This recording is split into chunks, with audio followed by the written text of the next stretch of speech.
शकुंतला देवी आज गंगा नहा गई क्योंकि आज उसके छोटे बेटे अर्जुन की भी शादी हो गई।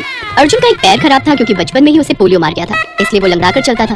अर्जुन की पत्नी रोहिणी एक गरीब परिवार से थी, इसलिए उसकी शादी उसके माता पिता ने अर्जुन से करवा दी। शादी के बाद रोहिणी की जेठानी अंजलि उससे बोली, रोहिणी तेरे पति के कपड़े मेरी अलमारी में पड़े हैं, उन्हें अब वहाँ से हटा लो। बेकार में अलमारी में कबाड़ भरा है, लेकिन तुझ गरीब को तो दहेज में एक अलमारी भी नहीं मिली, तो फिर तुम अपने और अपने पति के कपड़े कहाँ रखोगी?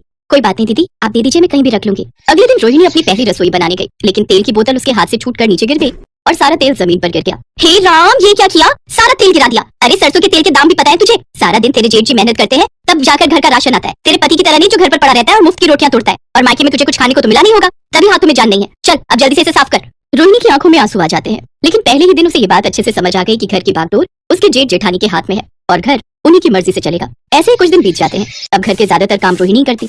रोहिणी, कल मेरे बेटे हर्ष का जन्मदिन है, मैंने अपने मायके वालों को भी बुलाया है, तो तू कुछ अच्छा सा खाने के लिए बना लेना। ठीक है दीदी, लेकिन खाने में बनाना क्या क्या है? मेरे मायके वाले तुम्हारे मायके वालों की तरह गरीब नहीं है, इसलिए जो कुछ भी बनाओ अच्छे से बनाना, समझी?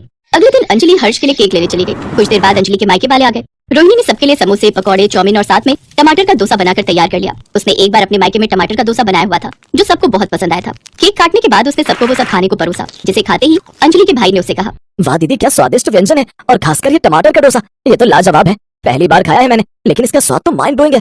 वैसे कौन से हलवाई से बनवाए हैं? बड़े ही गजब का स्वाद है तुम्हारे हलवाई में। अरे ये सब तो इस रोहिणी ने बनाया है। खैर चलो, ये भी अच्छा ही है, दोनों पति पत्नी में से तो कोई तो काम का निकला। आखिर कब तक ये लोग हमारे टुकड़ों पर पलेंगे? अर्जुन तो अपाहिज है, वो सारी उम्र बैठ कर ही खाएगा, इसलिए रोहिणी ही टमाटर का डोसा बनाकर बेच लाया करेगी। अपने मायके वालों के सामने अपनी देवरानी का मजाक बनाकर अंजलि हंसने लगी, लेकिन ये सुनकर रोहिणी की आंखों में आंसू आ गए। वो अपने कमरे में जाकर रोने लगी। क्या हुआ रोहिणी? आज मुझे इस घर में आए हुए 7 महीने हो गए। जेठानी जी हमेशा मुझे जेठ जी की कमाने का ताना देती रहती है। आज उन्होंने अपने मायके वालों के सामने हमारी बेइज्जती कर दी। ये सुनकर अर्जुन गुस्से में आ जाता है और अंजलि से जाकर कहता है, भाभी अब क्यों रोहिणी को सबके सामने सुनाती रहती हो? देखा आप लोगों ने कैसे कमरे में जाकर इसने अपने पति के कान भर दिए। अरे एक तो सारा खर्चा हम करें, ऊपर से इनकी बातें भी सुने। अब तो मुझे इस घर में रहना ही नहीं है। मेरे मायके वालों के सामने इतना तमाशा बनाया, ये अपाहिज मुझसे ऊंची आवाज में बात करेगा। सुनो जी, चलो यहाँ से, मुझे नहीं रहना। बड़ी बहू, क्यों बात का बतंगड़ बना रही हो? छोड़ना ये सब बातें। हाँ हाँ, आप भी हमें सुनाओ। चल बेटा हर्ष, हम नहीं रहेंगे यहाँ। दीदी, आपके पति कमाते हैं और आप बड़े हैं, इसलिए आप घर छोड़कर नहीं जाएंगी। अगर कोई जाएगा तो वो हम दोनों जाएंगे। ये सुनकर अंजलि खुश हो गई, क्योंकि वो यही तो चाहती थी। फिर वो दोनों घर छोड़कर चले गए। बूढ़ी शकुंतला मजबूर थी, वो चाहकर भी उन्हें रोक नहीं पाई। कितनी अभागी थी रोहिणी, जो गरीबी के कारण उसे एक अपाहिज लड़के से शादी करनी पड़ी। पति को पत्नी का बोझ उठाना चाहिए, लेकिन आज रोहिणी को अपने पति का बोझ उठाना पड़ रहा था। वो काम ढूंढने एक ढाबे पर गई, जहाँ उसे बर्तन धोने का काम मिल गया। वो अर्जुन को बाहर बिठाकर बर्तन धोने लगी। अपनी पत्नी को ऐसे देखकर अर्जुन की आंखों में आंसू आ जाते हैं। मुझे तो जहर खाकर मर जाना चाहिए। आज मेरी बीवी को मेरी वजह से दूसरों के झूठे बर्तन धोने पड़ रहे हैं। अर्जुन को अपनी लाचारी पर गुस्सा आ रहा था। कुछ देर बाद रोहिणी को उस ढाबे से 100 रुपए और दोनों के लिए बचा हुआ खाना मिल गया। दोनों ने पेट भरकर खाना खाया, फिर वहीं ढाबे के पास सड़क किनारे सो गए। कुछ दिनों के बाद से अब रोहिणी आसपास के घरों में भी झाड़ू पोछा, बर्तन मांजने का काम करने लगी। अब उसकी कमाई थोड़ी बढ़ गई। उसने किराए पर एक छोटा सा कमरा ले लिया, जहाँ वो दोनों रहने लगे। खाना ढाबे से मिल जाता था, तो वहीं कुछ घरों से भी बचा कुचा खाना वो ले आती थी। ऐसे ही 2 साल बीत गए। एक रोज रोहिणी ने अर्जुन से कहा, सुनिए जी, थोड़ी थोड़ी बचत करके मैंने कुछ पैसे जोड़ लिए हैं। अब मैं खुद का कोई काम करना चाहती हूँ। लेकिन तुम क्या काम करोगी रोहिणी? सब कहते हैं मैं टमाटर डोसा बहुत अच्छा बनाती हूँ, सोच रही हूँ उसी का ठेला लगा लूं। वैसे भी कुछ अलग है तो लोग खाने जरूर आएंगे। बात तो तुम ठीक कह रही हो। हर्ष के जन्मदिन पर भी कितना स्वादिष्ट डोसा बनाया था तुमने। ठीक है, फिर मैं आज ही सामान लेकर आती हूँ। रोहिणी ने एक ठेला खरीदा और साथ में जरूरत का सारा सामान, फिर टमाटर का डोसा, सांभर और नारियल की चटनी के साथ बनाकर बेचने लगी। अर्जुन आवाज लगाकर ग्राहकों को बुलाने लगा। टमाटर डोसा खा लो, टमाटर डोसा बड़ी नई चीज है भैया, आइए खाइए और घर भी ले जाइए, सिर्फ 50 रुपए। टमाटर डोसा, न जाने बाजार में क्या नई नई चीजें आ गई हैं। वैसे स्वाद तो चखना ही चाहिए।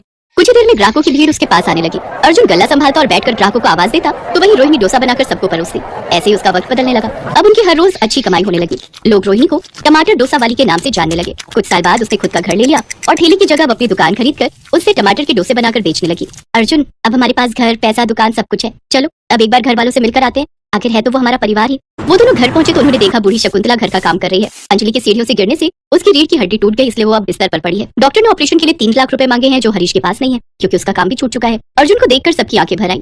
शकुंतला ने उन दोनों को सीने से लगा लिया। फिर अंजलि बोली, रोहिणी, बहुत देर कर दी तुम दोनों ने आने में। कहाँ कहाँ नहीं ढूंढा तुम्हें, लेकिन तुम्हारा कहीं पता नहीं चला। लेकिन दीदी, ये सब हुआ कैसे? बस यूँ समझ लो तुम्हारा दिल दुखाने की सजा मिली है। अब तुम मुझे माफ कर दो, ताकि दिल पर बोझ लेकर न मर जाओ। ऐसा मत बोलो दीदी, हमें पहले ये सब पता होता तो हम जल्दी ही यहाँ आ जाते। रोहिणी ने अंजलि का ऑपरेशन करवाया, जिससे वो पूरी तरह ठीक हो गई। इसके बाद रोहिणी का जेठ भी उसकी दुकान में उनकी मदद करने लगा। इस तरह गरीब बहू टमाटर डोसे वाली ने अमीरी का घमंड तोड़ ही दिया। अब सभी लोग रोहिणी और अर्जुन को खूब प्यार करने लगे। अरे सोनी बेटा, जल्दी से पानी की बोतलें उठा ले, पानी चला गया तो हम फिर पानी के बिना सारा दिन परेशान होंगे। ठीक है माँ, आप मटका पकड़ लो, मैं बाल्टी और बोतलें पकड़ लूंगी। अरे नहीं बिटिया, तू खाली बोतलें पकड़ और ये मटका और बोतलें दोनों मेरे हाथ पे रहने दे।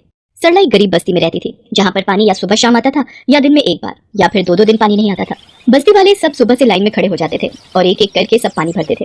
कई बार तो सरला को पानी भरने जाने के लिए थोड़ी सी भी देर हो जाती तो पानी चला जाता था, इसलिए पानी के बिना गुजारा करने में बड़ी मुश्किल होती थी। अरे पानी की टंकी पर तो बहुत लंबी लाइन लगी है, जब तक हमारा नंबर आएगा तब तक तो पानी चला जाएगा, अब क्या करें? माँ मुझे बहुत तेज प्यास लगी है, मुझे पानी पीना है। बेटा बस थोड़ी देर और सब्र करो, बस 3 लोगों के बाद हमारा ही नंबर है। गर्मी के दिन और ऊपर से पानी की किल्लत, ये किसी भी गरीब को सबसे ज्यादा परेशान करती है। बूंद बूंद पानी के लिए भी बेचारे बहुत परेशान होते हैं, और ऐसा ही हुआ जब सरला का नंबर आया तब तक पानी जा चुका था। अरे पानी तो चला गया, अब क्या करेंगे? आशा भाभी के हाथ में पानी की भरी हुई बाल्टी, ये कहाँ से भर कर लाई है? एक बार इनसे पूछती हूँ। अरे आशा भाभी, आप ही पानी कहाँ से भर कर ला रही हो? वो मेन रोड पर टैंकर आया है पानी का, तो सब लोग वहीं से पानी भर रहे हैं, मैंने भी ये बाल्टी वहीं से भरी है। सुनी बेटा, चल एक बार सड़क पर जाकर देखते हैं, पानी का टैंकर अभी खड़ा होगा, हम पानी वहाँ से भर लेंगे। माँ फिर तो हम जल्दी जल्दी चलते हैं, कहीं ऐसा ना हो पानी का टैंकर भी चला जाए। बेचारी सरला और सोनी हाथों में मटका, बाल्टी और पानी की बोतलें उठाए दौड़ती हुई सड़क पर जाती हैं। भैया यहाँ पर एक पानी का टैंकर खड़ा था ना, वो कहाँ गया? वो टैंकर तो कब का चला गया, गर्मी की वजह से सबको पानी की बहुत जरूरत पड़ती है। जब बस्ती वालों को पता चला कि यहाँ पानी का टैंकर खड़ा हुआ है तो सब लोगों ने यहाँ भीड़ लगा दी थी, कुछ ही देर में पानी का टैंकर खाली हो गया। माँ अब हम क्या करेंगे, मेरा प्यास से गला सूख रहा है। एक काम करते हैं, अभी मैं मालकिन के घर जा रही हूँ, तो मेरे साथ चल, मैं तुझे वहीं से पानी पिला दूंगी और थोड़ा पानी घर के लिए भी भर कर दे दूंगी, फिर तू घर चली आना। सरला सोनी को अपने साथ काम पर ले जाती है। अच्छा हुआ सरला आंटी आप आ गए, मैंने बालकनी में स्विमिंग पूल तैयार कर लिया है, उसमें पाइप लगा दो, पानी भर जाएगा। मॉम आज मेरे कुछ दोस्त आने वाले हैं तो हम लोग पूल पार्टी करेंगे। संजू बेटा तुम्हें पता है गर्मी के दिनों में पानी की कितनी परेशानी होती है और तुम ये पूल पार्टी कर रहे हो। पता नहीं, आप तो हर समय बच्चों को टोकते रहते हो। खुला पानी आता है, जब मर्जी मोटर चला लो। अब अपने बच्चों को छोटी छोटी चीजों के लिए टोकना बंद करो। संजू बेटा तुम स्विमिंग पूल को अच्छे से पूरा भर लो, पानी की कोई टेंशन नहीं है। सरला जरा मोटर का बटन दबा दो। संजू बाथिंग पूल में पाइप लगाकर अपने कमरे में चला जाता है और फोन पर बात करने लगता है। इतनी देर में पूल पानी से भर जाता है और उसमें से पानी बाहर गिरने लगता है संजू भैया पूल में पानी चलाकर भूल गए हैं, सारा पानी बाहर गिरकर खराब हो रहा है, नल बंद कर देती हूँ। सोनी ये क्या बदतमीजी है, तुमने नल बंद क्यों किया? तुम्हें पता नहीं है पूल में पानी भर रहा है? संजू भैया मैंने इसलिए नल बंद कर दिया क्योंकि पानी बह रहा था। बह रहा था तो तुम्हें इससे क्या? तुम गरीब लोगों को खुला पानी देखने को नहीं मिलता और हम लोग अमीर हैं, हमारे घर में पानी की कोई कमी नहीं है। संजू ये क्या तमीज है, इस तरह किसी से बात करते हैं? और तुम भी तो नल को खुला छोड़ गए थे, क्या ये बात सही है? जाओ सोनी बेटा अपना काम करो। और ये प्रिया कहाँ है? किचन में है, अपने लिए पास्ता बना रही है। बीबी जी सिंक में पानी का नल चल रहा है, तो चलने दो, कुछ नहीं होता, जरा सा पानी बह भी जाए तो। अब इन बच्चों को समझाने के लिए मुझे ही कुछ करना होगा। मालकिन काम खत्म हो गया था, क्या मैं पीने का पानी बोतल में भर कर ले जा सकती हूँ? एक बोतल ले जा, फालतू में बिजली का बिल आता है, ज्यादा फिल्टर इस्तेमाल करो तो। क्या मम्मी तुमने सरला को बहुत छूट दे रखी है, मना कर दो, हमारे घर पानी नहीं है। हाँ मम्मी प्रिया ठीक कह रही है, इसी की वजह से जब देखो पापा हमें पानी फालतू चलाने के लिए मना करते रहते हैं। ऊपर से ये अपनी लड़की को और उठा के ले आई, आज उसने मेरे पूल का नली बंद कर दिया और पापा ने मेरी डांट लगा दी। सरला आज के बाद ये बोतल उठाकर हमारे घर मत लेकर आएगा, हम भी बड़ी मुश्किल से पानी भरते हैं, अब हम तेरे को थोड़ी अलग से बोतल भरकर देते रहेंगे। मम्मी मैं नहा कर आती हूँ, फिर हम गरम गरम पास्ता खाएंगे।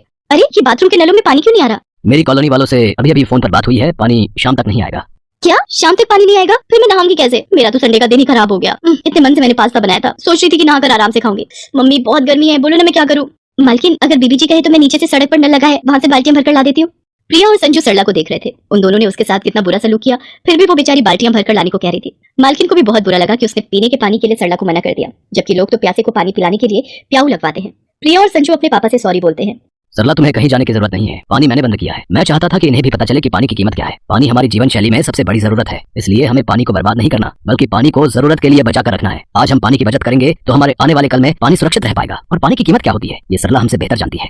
अपने पापा की बातों को सुनकर संजू और प्रिया सरला से माफी मांगते हैं और उस दिन के बाद सरला को पीने के पानी के लिए कोई भी मना नहीं करता। संजू और प्रिया भी अब जितनी जरूरत हो उतना ही पानी का इस्तेमाल करते थे।